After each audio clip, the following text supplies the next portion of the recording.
Good evening, friends. It's Miss Patty at Samuel's Public Library, and it's evening time and time to snuggle down after brushing teeth and getting jammies on, all snuggly after a busy summer day with so much to do outdoors and indoors, and maybe you had a popsicle today. That's one of those summer fun things. Maybe you caught some bugs. All kinds of things you could do. Well, Teddy is here to listen to, and he is ready for bed. It's that time. So have a seat, Mr. Teddy, and we are going to read about Bedtime. Bedtime by Ruth Freeman Swain. This is a good story. Bedtime. When we go to bed, we're doing something people have done for thousands of years. Maybe we lie on mattresses while earlier people lay on mats. We plump up pillows while they fluffed up straw. We burrow under blankets while they burrowed under furs. But we all go to bed. We all need to rest. All different kinds of beds, right? Ancient Egyptians kept cool by sleeping on wooden bed frames, strung with cords to let air pass through. Hard headrests were cooler than pillows, but not as soft. Because living on the banks of the Nile meant mosquitoes, everyone slept with mosquito netting, even King Tutankhamun on his golden bed. Fishermen who couldn't afford mosquito netting crept under their fishing nets at night. I'm so glad we have windows with screens so mosquitoes don't bite us while we're sleeping, huh? In ancient China, houses had raised platforms called kiangs, where families ate and slept together. The kiang was heated from underneath by hot air from a small heater. That's kind of genius, isn't it? For pillows, the Chinese used hard headrests to protect the fancy hairstyles of the adults. Children's pillows were covered with fabric and were sometimes in the shape of animals who would keep watch at night with wide open eyes. Kind of like some of our stuffed animals. That's cool.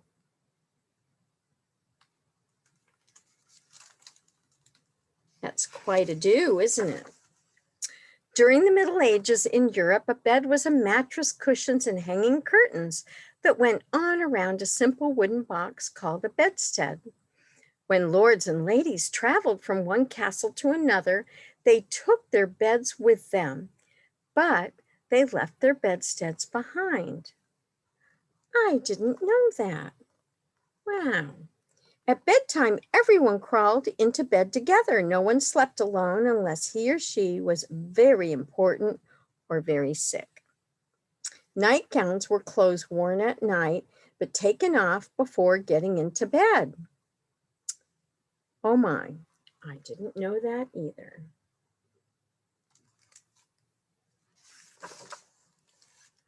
Hammocks are hanging beds.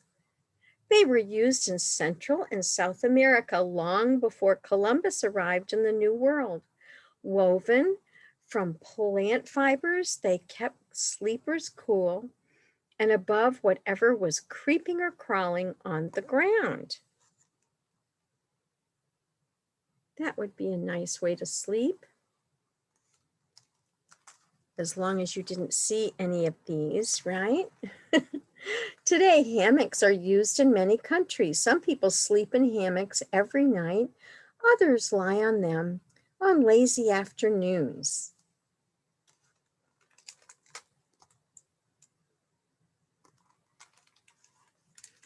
I have a hammock in my yard, and sometimes I like to rest there and even read a book. In Europe during the 16th and 17th century, some beds were very fancy and some were very big. The biggest bed is the Great Bed of Ware. It's 12 feet wide and 12 feet long. It was made for an inn in England. Many people came to the inn just to see the bed and to see that it could hold 10 or 12 people at once. Oh my, look at all those people. That is something else. King Louis XIV of France owned 413 beds. At his palace in Versailles, his bed stood behind a golden fence with a little gate. The bed canopy was topped with white ostrich plumes. Magnificent beds like this one often reached higher than a basketball net. That's pretty high.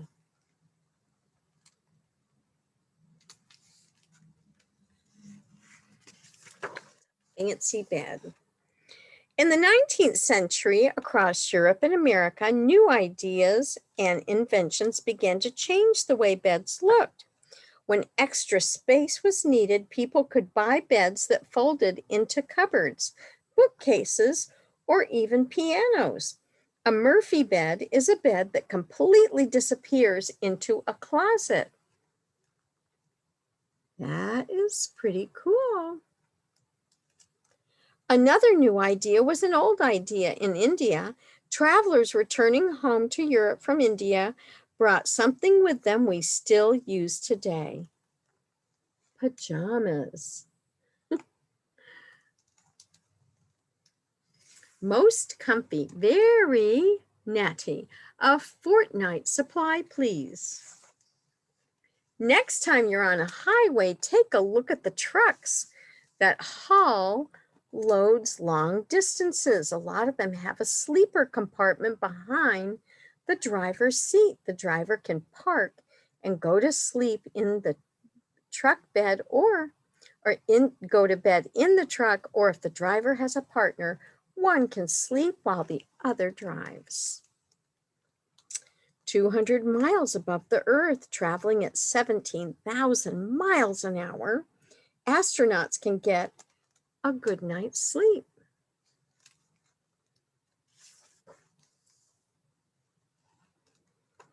In space, there's no gravity. Arms float, hair floats, people float. When astronauts go to bed, they zip themselves into a sleeping bag and fasten straps like seat belts. Some astronauts sleep vertically, some sleep horizontally. In space, either way feels fine. Can you imagine that? Zipped up for the night. How do people stay cool on a really hot summer night?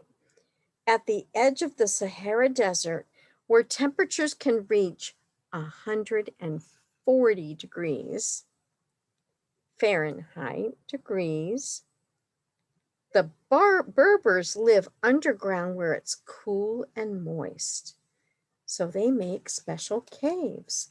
Their pit homes are 20 feet under the ground and have rooms for people and animals. Beds are laid in shelves carved into the walls. If another bed is needed, a shelf is easily dug into the soft earth. Wow, that is remarkable.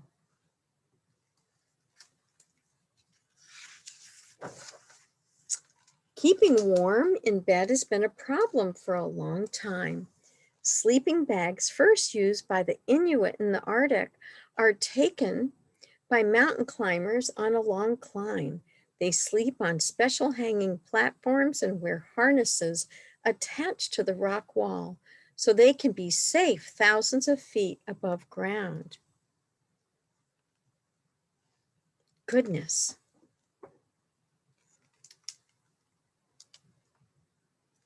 That's a little more brave than I have. pretty crazy. Through the years, babies have slept in hollowed out logs, in baskets, cradles, and cribs. They've slept in hospital incubators. Look at all the different ways.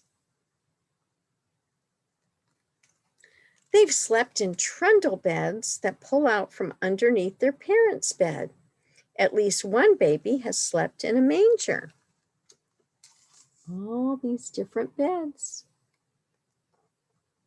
Yeah.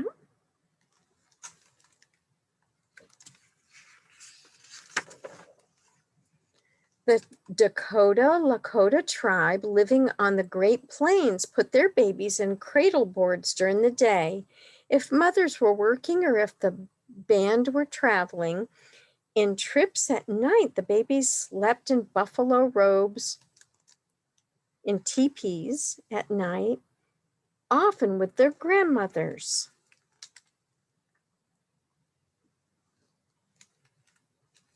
A bed is not just another piece of furniture. It's a place we go to be alone, to read, to feel better, as well as to sleep.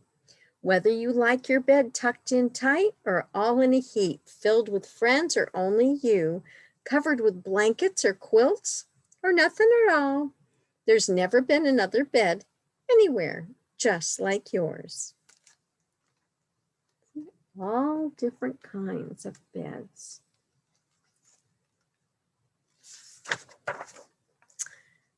Goodness, everybody needs their rest. Bedtime, the end. I wanted to remind you about our summer reading program, and that when you come in and tell us the books you've been reading, we give you prizes, cute prizes, like these squishies, very squishy and soft. Little elephant, little tiger, very cute. So I hope you come in and claim your prizes. Very fun to see you. I have another story by Noah Classic, Dreamland. Do you like to go off to Dreamland? Sometimes do you remember your dreams? I hope they're all happy. Dreamland by Noah Classic. Amelie loved everything about bedtime. She loved wrapping up in her favorite blanket. She loved listening to bedtime stories. More than anything, she loved to dream. But her dreams were often hard to find. Most nights, Amelie had to set out in search of her dreams.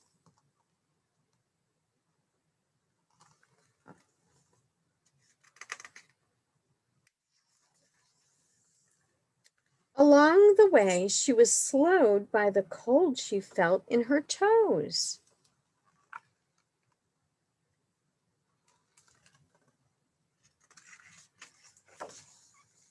And the uncomfortable spots in the bed. You have to warm up your bed, don't you? She struggled past the moonlight that fell in her room. Sometimes it's kind of bright and makes it hard to sleep, huh?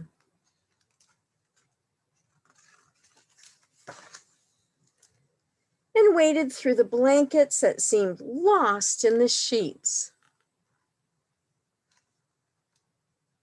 A little tug of war with her sheets, huh? She marched by the darkness in every corner just to make sure everything's okay.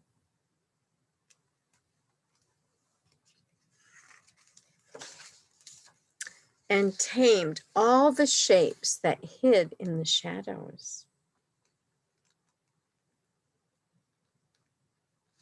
Sometimes those dark shapes in our room can look like things and animals, huh? Can't they? She danced past the tick and tock of the clock. When you're trying to go to sleep, sometimes there's noises that you notice that you didn't notice during the day. And traveled beyond the whistle of a distant train.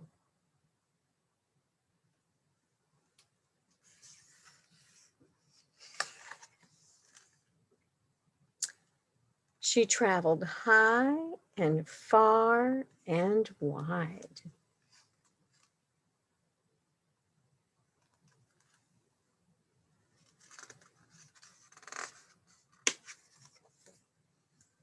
She traveled low and deep and dark.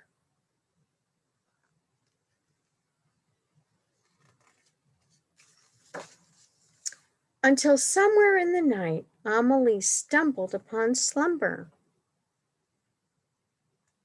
At last she drifted off and found herself in her favorite dream.